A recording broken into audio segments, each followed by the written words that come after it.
Well, you know, it's not just Apple and Google now competing over smartphones and tablets. Joining me is a tech entrepreneur who's trying to beat Apple at its own game by being nimbler and cheaper.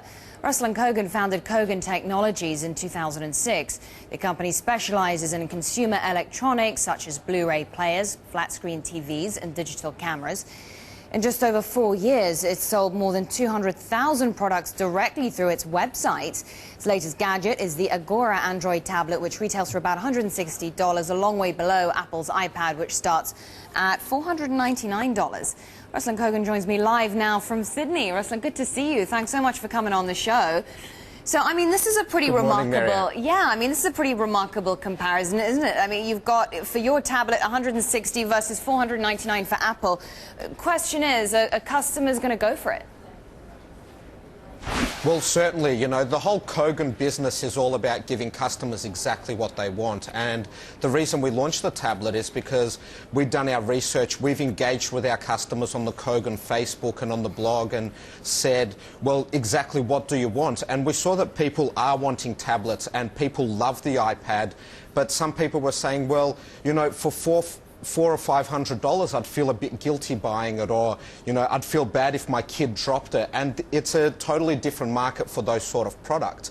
Essentially, a tablet isn't a productivity device, so it's there for consuming media. People play games on it and things like that. So, you know, we're going for the market that was saying, well, look, it's a nice to have. I don't need one, but I want one. And we came in at the price point where people wouldn't feel guilty about buying a tablet. Okay, so how substantial is the market that you're talking about, given Apple's phenomenal success and, in fact, their lead in the market? Does that suggest that people won't necessarily buy cheaper tablets? They want the real thing. They want the Apple brand.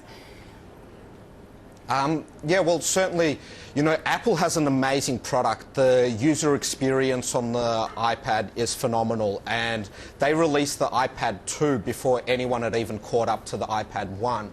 But, you know, with Google coming along and being an open source operating system that companies can easily load on tablet devices and create devices that give you an excellent user experience as well, they're able to drive the cost down. And through our efficient business model and the way that we make and create products, we were able to create, you know, in the UK it was the first tablet for under £100. So the market's definitely there. Yeah. The first few production runs sold out within days. So it's people definitely want it. Ruslan, you mentioned your efficient business model, and I'm thinking, I mean, that gets me thinking about manufacturing and component costs. How are you able to sell them so cheaply or relatively cheaply? Is there a compromise on quality there, perhaps? Well, certainly not. You know, we're an online business, which means everything is transparent. So the last thing we could afford is an upset customer who goes onto a blog or forum or writes something.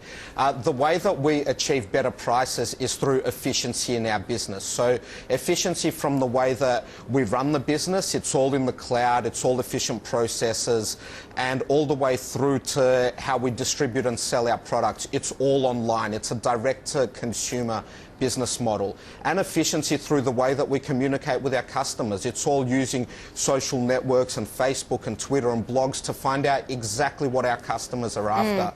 Now, you add all of these efficiencies in line up and it creates huge savings for the consumer. You mentioned cloud there. Tell me about cloud computing, the next step, the next trend. How is it going to change the way we interact with these devices? Well, certainly, you know, the cloud computing is the future. It's all about having all of your content, all of the things you access out in the internet. We're all already doing it, and, you know, some people don't even realize it. For instance, if you use Gmail or Hotmail, your emails are already in the cloud. If you're using, for instance, Flickr or Picasa or even Facebook, your photos are already all stored in the cloud. So we're already using the cloud to store all our information and access it from any computer we like. And, you know, with the release of Google's Chrome Chromium operating system, which is essentially just a browser, it's all heading in that direction. It means, you know, your computing won't be specific to a device or a computer where you've got everything stored. No matter, you know, which tablet or laptop or desktop computer or even TV you access your account from, it'll be exactly where you left off with all the same content and applications that you like to use. So, you know, it is the future of computing, and it's very exciting. Yeah, sounds like they're fascinating developments ahead. Great to talk to you. Thank you so much for coming on the show. Ruslan Kogan, founder, CEO of Kogan Technologies.